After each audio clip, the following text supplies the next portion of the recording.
What is up, ladies and gentlemen? This here is Brockalock. I just watched a little movie on Netflix called Temple. Let's see what Netflix has to say about this movie. So Netflix says three unsuspecting American tourists visit a mysterious mountain shrine in Japan, despite uncanny warnings from local inhabitants to stay away. I wish someone had warned me. Yes, I'm wearing different clothes. Get over it. That's good. That's a synopsis, and that is what happened. Now, if I'm given that information, I'm thinking, okay, that could be cool. Why do they want them to stay away?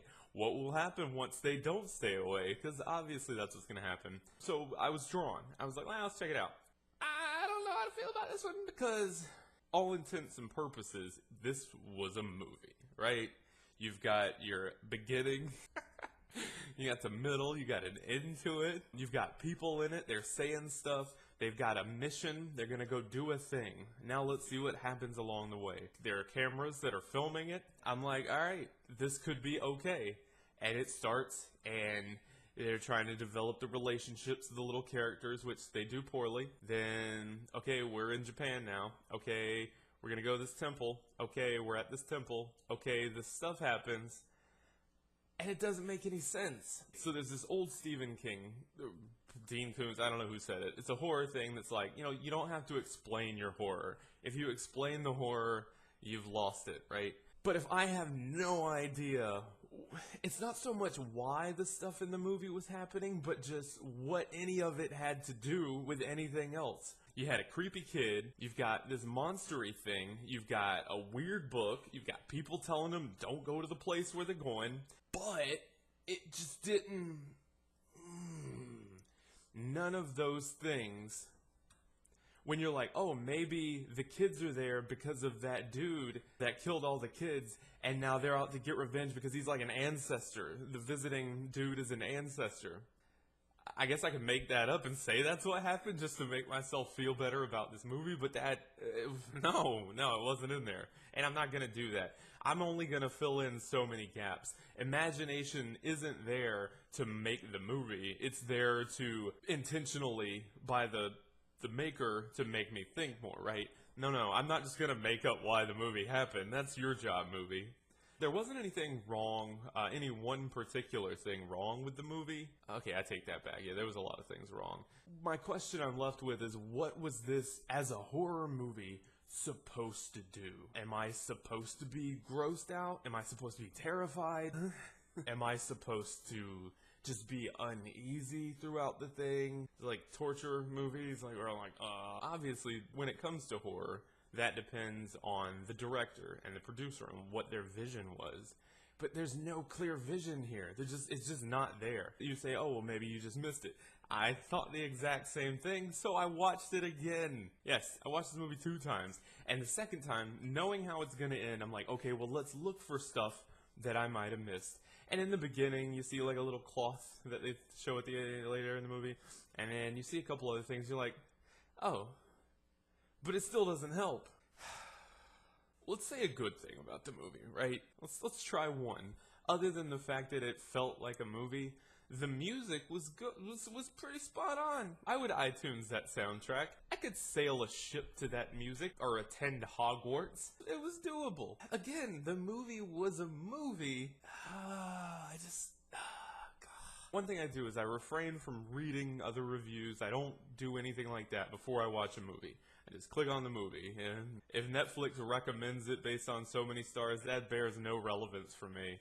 I just watched the movie, and I would love to hear what other people had to say about this movie. Did you get it? If you know what was going on, if you know why the things in the movie, the pieces were supposed to connect and matter, if you get it, please tell me. I will praise you. I might even acknowledge you in another video to prove that I'm real. Isn't that what they do on, like, chat roulette?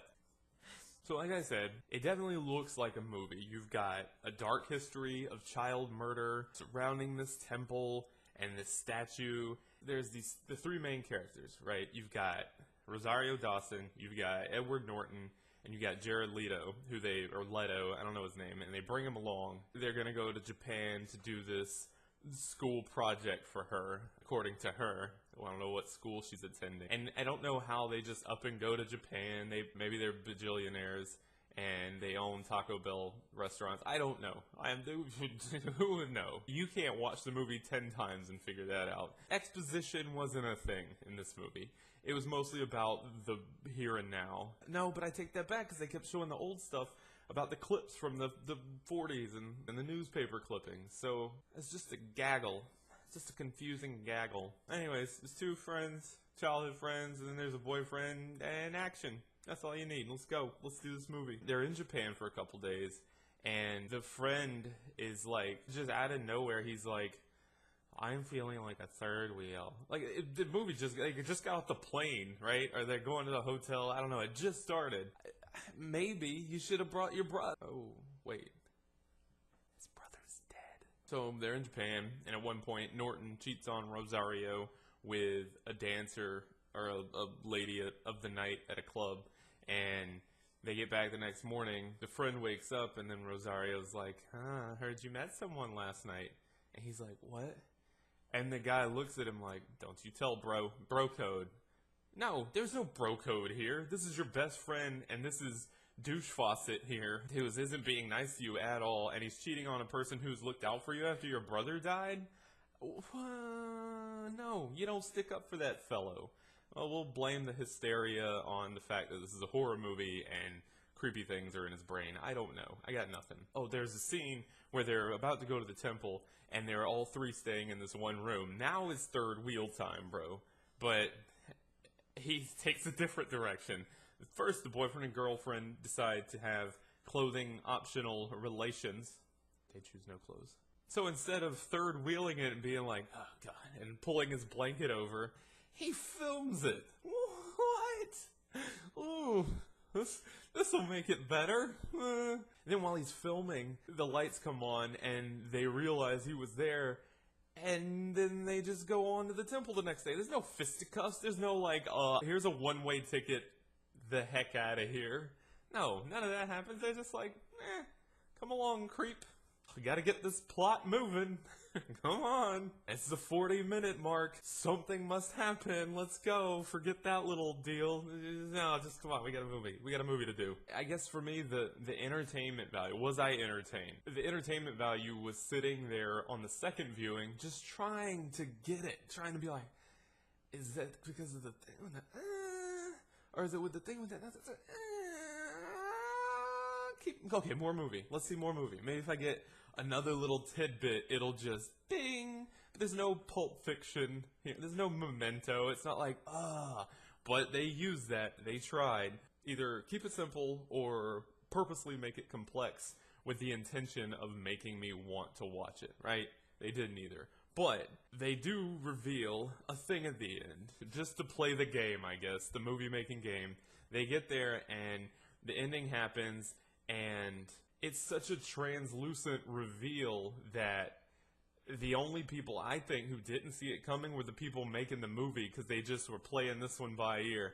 Oh, how about we make them say, oh, this was never really that, and you get the Saw music, and which is like kind of mysterious, but also oddly uplifting, where it's like, I get it, and the movie's over, so I don't have to watch that ever again. If you can figure this movie out, please leave a comment in the comment section below. If you like this review, like it. As always, subscribe to the channel so you never miss my thoughts on a movie or any of the games I play. All 10 of you that watch this these days. I'll be back on the flip side. I will see you next time, right here. Keep the, I don't know, whatever. Just that's it. Wet Dog Productions.